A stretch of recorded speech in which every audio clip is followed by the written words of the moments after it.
Well, hi, everybody. It's Todd Nash, Senate District 29. Um, Here, wrapping up the fifth week of session, and it's been a really busy week. Uh, I ended up testifying on 4 bills in 90 minutes today, so that's kind of a new record for me. All bills that I was carrying. Senate Bill 779, that's the agri-stress bill.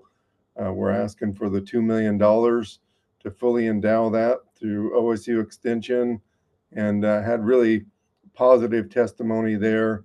Senator Reynolds chairs the committee that went before, and she really wanted to have that bill come before her committee, and was really happy to speak there. Allison Myers showed up, Bobby Levy, who was the chief sponsor, is there.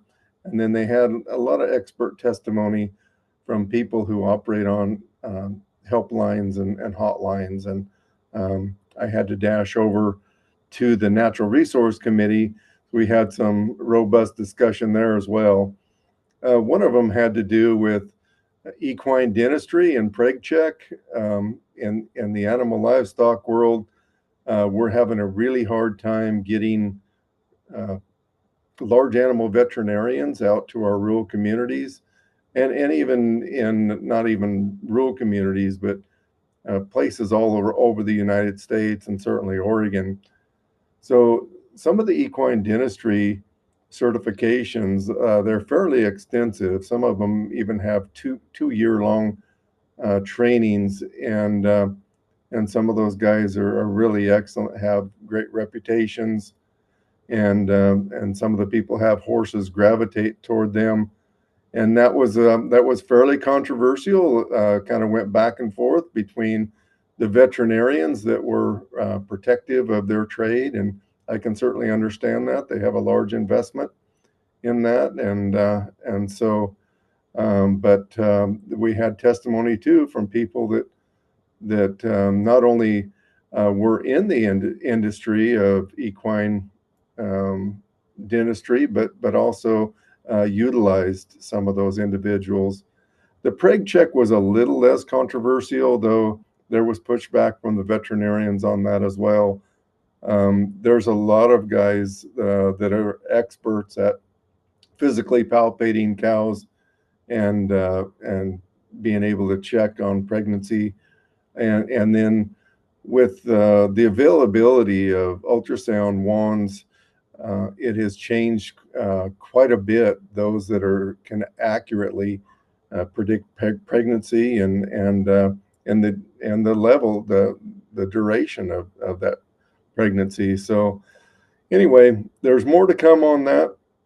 Like I say, had tremendous testimony on that. That was Senate Bill 976. Farm Bureau asked me if I would run that bill, and I was glad to. And I was glad to have really robust participation on both sides there. We'll see where that ends up. Brand, we had a discussion on brand and natural resource as well. I proposed a Senate Bill 1019 that would exempt dairy cattle from having to be brand inspected.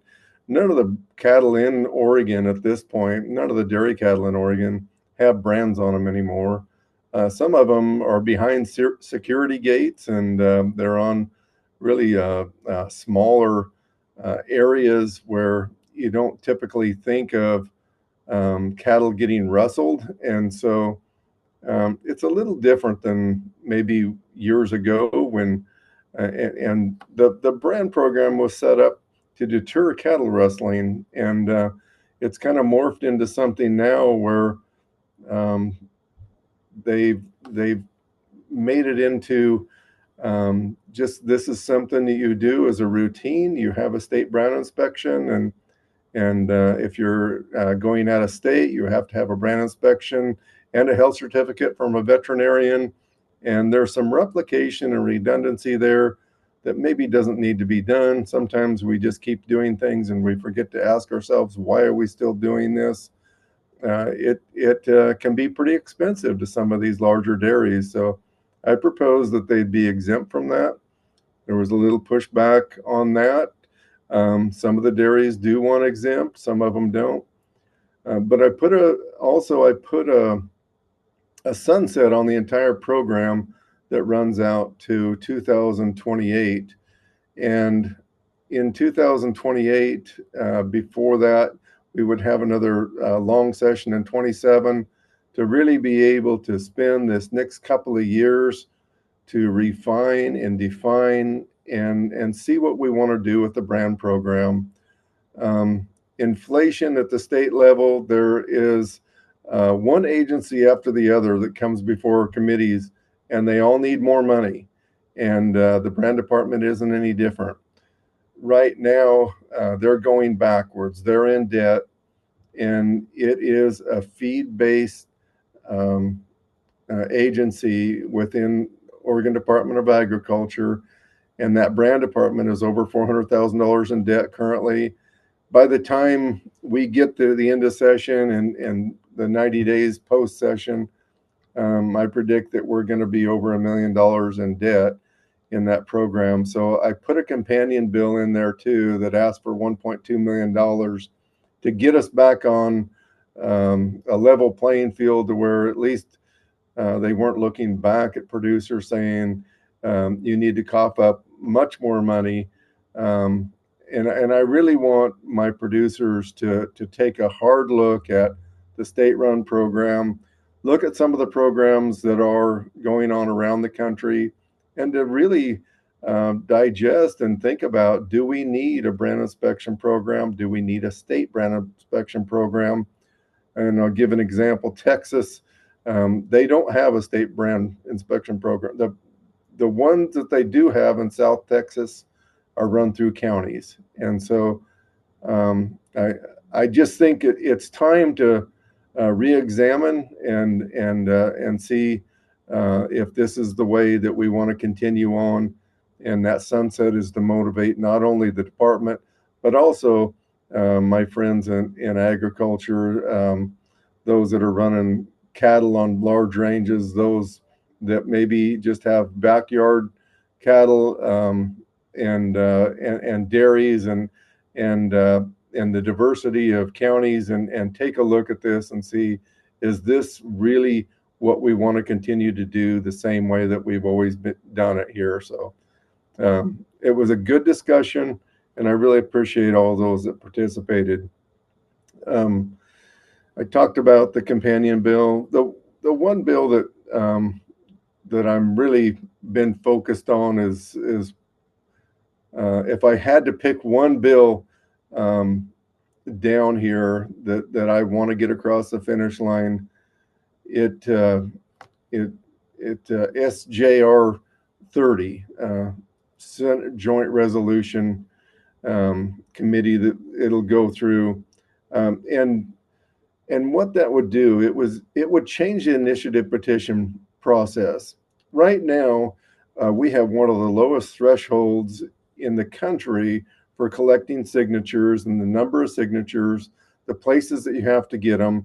So you can basically go downtown Portland, gather all your signatures there in a fairly short time, get something on the ballot, fund it. And because we are a low population area, but with a population base that's centered in Metro, a lot of those can get across the line there fairly easily. And so we've become what one of my fellow senators called a cheap date, in that we see a lot of outside money, a lot of outside influence come in here and want to manipulate what we do here in Oregon. So SJR 30, what it would do is it would increase the number of signatures that had to be gathered, and then it would spread it out to all the congressional districts. And by doing that, it's going to make it more difficult to get things on the ballot. But if it's worth getting on the ballot, it's worth going to those parts of Oregon that represent all of Oregon, rather than just trying to gather things up in the metro area. And we had some really positive traction on that this week. There's a companion bill to that over on the House side, and Representative Owens is carrying that. But my Senate bill, I was the chief sponsor. I was the only one on that. And so we did a little work on it this week. I'm really thankful that my fellow senator from the Bend area, Senator Broadman, his office is right next to mine. He signed on as a chief sponsor, Democrat, and then Senator Lieber, Democrat, also signed on, very influential in her party, and I was really thankful for that. A lot of my fellow Republicans signed on, and we have some momentum on that bill now. We're looking forward to it getting assigned to a committee, getting heard, and maybe some of those really damaging ballot measures not coming to us year after year, so that we have to face that. Next week, we have a couple of bills coming up. Senate Bill 777 is a wolf compensation bill. That'll be coming up on the 27th. And it has a multiplier of 7 on it. And so we'll talk a little bit about that next week. And then on Monday, the 24th, SCR 13, and that's the state stake. And I propose to have a state stake to kind of round things up, have a little bit of fun with one bill. It's starting to get some support now. It's had a little media press. It's been kind of a fun thing. Everybody knows about it around here, but that'd be the T-bone steak if that got adopted as our state steak. So with that, I know that there was a lot of other things that took place down here.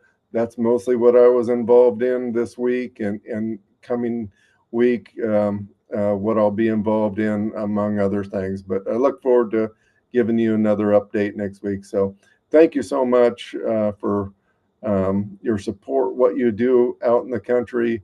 I really feel like I'm well supported down here from Senate District 29, and it means the world to me that I hear from you occasionally via text, via phone call, the drop-ins, and I hope to get home this weekend, and maybe I'll see a few of you. Goodbye.